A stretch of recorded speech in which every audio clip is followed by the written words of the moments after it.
In Matthew, there are two times that the multitudes are fed in the wilderness with bread and fishes.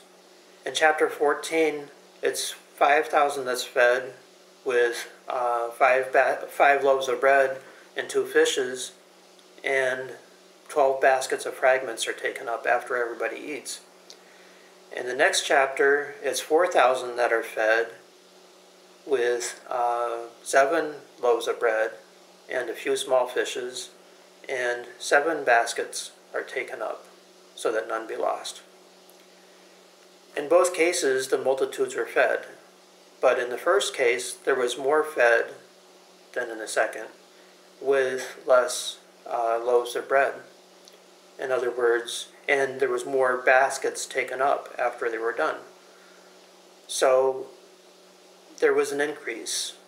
In the second case, again, everybody was fed and satisfied, but there was the same amount of baskets taken up, the fragments, as what there was loaves to start off with. So why the increase in the first feeding, and the second feeding, it didn't get used up? I mean, they still ended up with the same amount of baskets as there was loaves, but no increase. I think that this makes sense if we look at the what happened just previously in both cases. In both cases, there is a mother and a daughter. But in the first case, the daughter, Herodias' daughter, asks for John's head on a platter for her mother. In the second case, it's the mother who seeks help for her daughter. Her daughter is vexed with a devil. In that second case, Jesus says that he came for the lost sheep of Israel. In other words, I think the people that are seeking him in the wilderness, people that have come, let's say, out of Egypt into the wilderness, and those are the ones that he was called to help. But she said, in reply, she says, well, even the dogs eat of the crumbs that fall from the master's table. And Jesus said that that was enough to heal her daughter, that she was going to be healed. So back to the first case, Herodias' daughter asking for John's head on a platter. How does this compare? I mean, the other case, the bread is easy, that's a spiritual food. The crumbs, enough spiritual food that falls from the master's table to cure her daughter. That makes more sense until we understand John's head on a platter. Well, the head represents authority. Who is John's authority? John's head on a platter. I think John's head would be Christ. Christ is the bread of life. Christ on the platter. It's, again, a spiritual meal. But in this first case, it's the daughter that is seeking. And I'll do another video on John's head on a platter to give more understanding there, but for this video, we'll leave it at this. John's head on a platter is, like Christ is the spiritual meal, the Word of truth, the Word. She's seeking for her mother, and her mother requested it. Everybody's seeking here. John is in the wilderness and so on.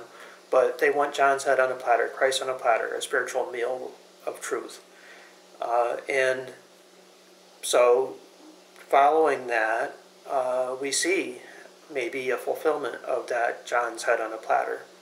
When Jesus teaches in the wilderness, the multitude that are seeking him in the wilderness, there's a multiplying. They take, I'm not really sure what the 5 loaves represent, but let's say they're the 5 first books of Moses.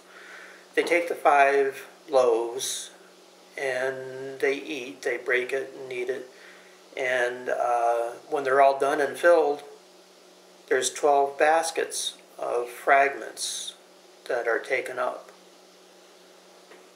Why 12? Well, it's the disciples. There was 12 of them. The disciples, I think the 5 baskets, or the 12 baskets would represent them. They each had it seems like it was Jesus teaching, but let's say the disciples were really the ones that were teaching here. And the baskets of bread, it was the understanding of all of the disciples that went into it. And I think the 12 baskets correspond or represent each of what came from each of them. There was a multiplying. You should end up with more understanding that what went into it when you're seeking. So in the other case, with the mother that went for the help for her daughter, again, they were